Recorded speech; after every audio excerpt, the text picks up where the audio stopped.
Hallelujah. Wonderful. God bless you. I trust God that you've been blessed by that short ministration. Now, God tells us in His word in Galatians chapter 4, verse 4, He says that, "But when the fullness of time had come, God sent forth His Son."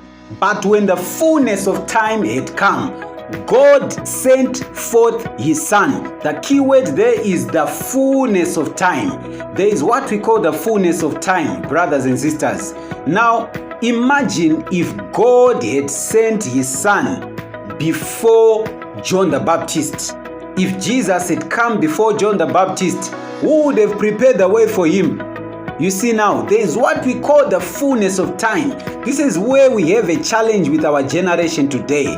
They want things to happen there and then. They want things to happen konapo kates, hallelujah, ipapo. But that is not how God works.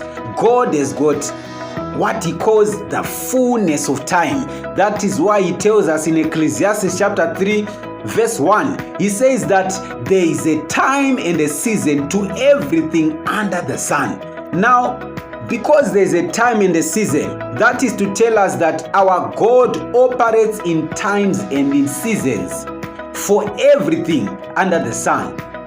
Like if you look at the birds of the air, the animals, they've got what we call mating season. Mating season. If you look at the plants and the trees and all these other things, they've got their own times and seasons. You will never see a mango on a tree in the winter season. It can't happen because it has its own time and season. And then if you look around, if you look at the sun, you look at the moon, you will never see the moon competing with the sun during the day. It can't. It's because the moon and the sun, they understand their times and their seasons. But the challenge comes when we look at humanity now, you and I, people. People are the ones that have got a challenge with times and seasons. They want everything to come at their disposal there and then. They want everything there and then. But that's where the challenge comes, because our God operates in seasons and in times. Hallelujah. Amen. Like if you look in the life of Abraham, God tells us in His word in Hebrews chapter 6 verse 15. Hebrews 6 verse 15. It tells us that Abraham had faith. Abraham believed God, but it's not enough to have faith. It's not enough to believe God for that miracle, for that job, for that marriage, for that breakthrough. It's not enough. The Bible tells us in Hebrews 6:15 that Abraham, after he had patiently endured, he obtained the promise. When you saw that skit, you discovered that that man was not patient at all. He might have believed that if I dig and I plant my own seed, I will harvest my maize. But he did not understand the process of times and the seasons. You need to also have patience in life. Having faith alone is not enough. You need patience. Patience does not mean lack of faith. When somebody waits on God, that doesn't mean they don't believe God. Patience is a virtue. Hallelujah. Like God tells us in His word in Psalm 37 verse 7, He says, "Rest in the Lord and wait patiently on Him." Rest in the Lord and wait patiently on Him. Hallelujah. We need to rest, to relax, and to wait on God for our desires in life, for our aspirations in life. That's why David tells us in Psalms chapter 40, verse number 1. David says, "I waited patiently on the Lord, and He listened to me, and He heard my cry." For somebody listening to me today, as you exercise patience, the Lord God Almighty will listen to you, and He will hear your cry. In the name of Jesus Christ, I waited patiently, and the Lord heard me, and He heard my cry. That shall be your new level in the name of Jesus Christ. So, beloved sons and daughters of God, relax. Don't be in a hurry. Don't be in a rush. You are not a Russian. Hallelujah. Even if you are a Russian, relax. Relax.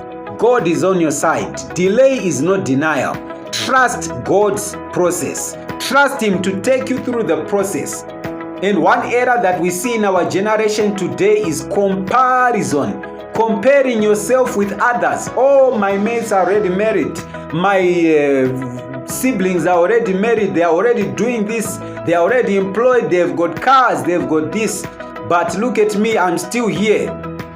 Don't compare yourself. Our destinies are not the same. Don't compare yourself with others. Trust God. Look up to Him. God tells us in His word, they looked unto Him and they were enlightened, and their faces were enlightened, and they were no more ashamed. You can never be ashamed when you look up to God. Look unto Him, the author and the finisher of your faith. Hallelujah.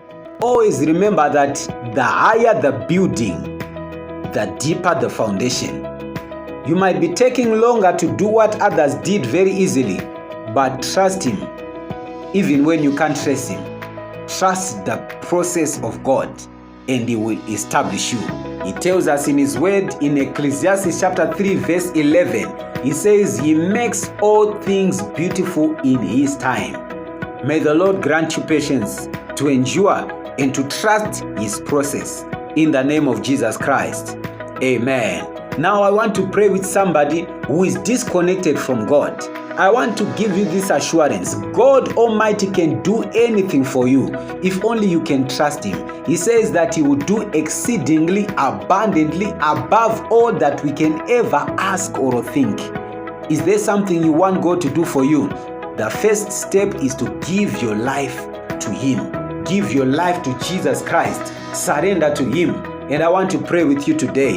If you want to pray that prayer with me, I want you to lift up your voice right now and pray after me from the depth of your heart, and just say, Lord Jesus, I acknowledge that I'm a sinner. Please wash away my sins and write my name in the book of life. From today, I am a child of God. I am a new creation. Old things have passed away.